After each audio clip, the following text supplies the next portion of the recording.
गया, एक ऐसी जगह जहां विष्णुपद मंदिर की सदियों पुरानी विरासत और आज की आधुनिक शहरी भीड़ दोनों एक साथ चलते हैं। फल्गु नदी की रेत से लेकर इन तंग गलियों तक इस मिट्टी का मिजाज बिल्कुल अलग है। आज हम बिहार के गया टाउन कंस्टिट्यूएंसी के पॉलिटिकल डीएनए का एक बहुत ही डीप नॉन पार्टिजन एनालिसिस करेंगे। ब्लूप्रिंट स्ट्रैटेजीज की इस हाईली कॉन्फिडेंशियल इंटेलिजेंस रिपोर्ट के जरिए हम समझेंगे कि आंकड़े, जमीनी हकीकत और गवर्नेंस एक दूसरे से कैसे टकराते हैं। तो इस डीप डाइव में हम इन 6 मेन पिलर्स पर फोकस करेंगे। गया टाउन का मैट्रिक्स क्या है, इनकम्बेंसी पैराडॉक्स कैसे काम करता है, ऑपोजिशन की ग्राउंड वल्नरेबिलिटीज कहाँ हैं, और सबसे जरूरी, एक फैक्ट बेस्ड ब्लूप्रिंट क्या हो सकता है। चलिए शुरू करते हैं। सबसे पहले बात करते हैं इस कंस्टिट्यूएंसी के स्ट्रक्चरल फाउंडेशंस की। आखिर क्या चीज इस सीट को एक अभेद्य किला, एक पॉलिटिकल फोर्ट्रेस बनाती है। यहाँ आंकड़े खुद बोलते हैं।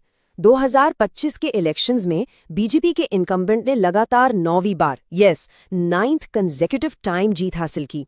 उन्हें लगभग 54.43% वोट शेयर मिला।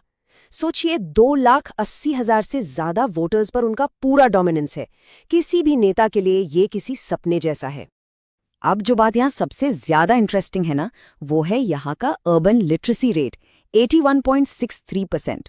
मतलब एक ऐसी जनता जो काफी पढ़ी लिखी है, जो कैंडिडेट ऑप्टिक्स को बहुत क्लोजली एनालाइज करती है। और ध्यान रहे, ये सारा एनालिसिस हमारे कॉन्स्टिट्यूशनल वैल्यूज, नागरिक गरिमा और इंडिया के स्ट्रिक्ट डीपीडीपी प्राइवेसी फ्रेमवर्क के दायरे में मैप किया गया है, जहां वोटर की सहमति और प्राइवेसी पैरामाउंट है। हम यहाँ किसी इंडिविजुअल वोटर को टारगेट नहीं कर रहे, बल्कि सिस्टमैटिक पैटर्न समझ रहे हैं।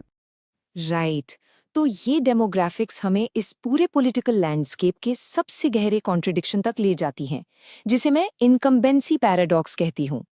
अब दिमाग में ये सवाल जरूर आता है, आखिर म्यूनिसिपल लेवल पर पूरी तरह सिस्टम कोलैप्स होने के बाद भी ये इलेक्टोरल डिफीट में क्यों नहीं बदलता? कैसे एक 35 साल का इनकम्बेंट ऐसी भयानक इंफ्रास्ट्रक्चर फेलियर्स के बावजूद सत्ता में बना रहता है? अब इन आंकड़ों के मैट्रिक्स को जरा समझिए। शहर में वर्चुअली एक भी फंक्शनल ट्रैफिक सिग्नल नहीं है। एयर क्वालिटी इंडेक्स अक्सर हैजार्डस जोन में रहता है। दलित बाहुल इलाकों में ग्राउंड वाटर लेवल 150 फीट से नीचे जा चुका है। लेकिन इसका चुनावी नतीजे पर क्या असर हुआ? जीरो। बल्कि 2025 में उनकी जीत का मार्जिन और बढ़कर 26,000 वोट्स के पार चला गया। How is that even possible? Ground reality तो कुछ और ही बयां करती है। जब गयवाल बिढ़ा की सड़कों पर महिलाएं ड्रेन पाइप्स से पानी भरने पर मजबूर होती हैं, तो ये इस बात का सबूत है कि 2022 के फल्गु रबर डैम जैसे मैसिव स्ट्रक्चरल प्रोजेक्ट्स रोजमर्रा की बेसिक इंडिग्निटीज को सॉल्व करने में फेल रहे हैं। ये सिर्फ एक डेटा पॉइंट नहीं है, ये जमीन का दर्द है। ओके, अब इस वोटर बिहेवियर की सिस्टेमिक कॉजेस को डाइसेक्ट करते हैं। हम इसके लिए एक स्ट्रेटेजिक VIRN फ्रेमवर्क का यूज करेंगे, जिससे असल वल्नरेबिलिटीज समझ में आएंगी। यहाँ एक बहुत ही स्टार्क कॉन्ट्रास्ट दिखता है। एक तरफ इनकम्बेंट का अपर कास्ट फायरवॉल है, जो रेयर है, इनइमिटेबल है, और दूसरी तरफ ऑपोजिशन के ग्राउंड ऑपरेशंस पूरी तरह से बिखरे हुए और स्ट्रक्चरली कॉम्प्रोमाइज्ड हैं। इसका रिजल्ट क्या होता है? जो अनब्रेकेबल कयास्था बनिया बेस है, वो बाकी डेमोग्राफिक्स को न्यूट्रलाइज कर देता है। हाइपर लोकलाइज्ड व्हाट्सएप नेटवर्क्स इन बुनियादी शिकायतों की आवाज़ दबा देते हैं। भागेश्वरी ORB डिलेज जैसे इतने बड़े मुद्दे वैसे ही अनएक्सप्लॉइटेड रह जाते हैं, और विपक्ष वो अपनी खुद की 18.65% बेसलाइन माइनॉरिटी वोट को ठीक से मोबिलाइज ही नहीं कर पाता। अब आते हैं उस क्रूशल पॉइंट पर जहां ऑपोजिशन गठबंधन सबसे ज्यादा मात खाता है, उनका कैंडिडेट डेफिसिट। इस नंबर की ग्रेविटी को समझिए। 9 एक ऐसे उम्मीदवार को टिकट देना जिसके खिलाफ 9 डिक्लेयर्ड क्रिमिनल केसेस हैं। मतलब आपने शुरुआत में ही 81% लिटरेट अर्बन मिडिल क्लास को एलियनेट कर दिया। किसी भी अर्बन पढ़ी लिखी सीट पर इस लेवल का कैंडिडेट एस्थेटिक्स एक सेल्फ गोल है। तो इस मोनोपोली को तोड़ने का आइडियल आर्केटाइप क्या होना चाहिए? आपको पुरानी प्लेबुक को फाड़कर फेंकना होगा। आपको एक क्लीन इमेज अर्बन टेक्नोक्रेट या सिविक एक्टिविस्ट चाहिए, उम्र लगभग 35 से 45 साल के बीच। एक ऐसा चेहरा जो जीरो क्रिमिनल बैकग्राउंड का हो और जो डायरेक्टली मैसिव यूथ अनएम्प्लॉयमेंट जैसे रियल इश्यूज पर बात कर सके। So how do we fix this? ये कॉन्फिडेंशियल इंटेलिजेंस डोसिए एक highly specific numbers driven roadmap देता है ताकि इन डीपली एंट्रेंच्ड ट्रेंड्स को परमानेंटली रिवर्स किया जा सके। इसे हम 4 फेजेस का ब्लूप्रिंट कहते हैं। चुनाव से 730 दिन पहले फाउंडेशन बिल्डिंग से शुरू होकर नैरेटिव सेटिंग, ग्राउंड एक्टिवेशन और फाइनल आखिरी 90 दिनों में स्प्रिंट इन जीओटीवी यानी गेट आउट द वोट तक।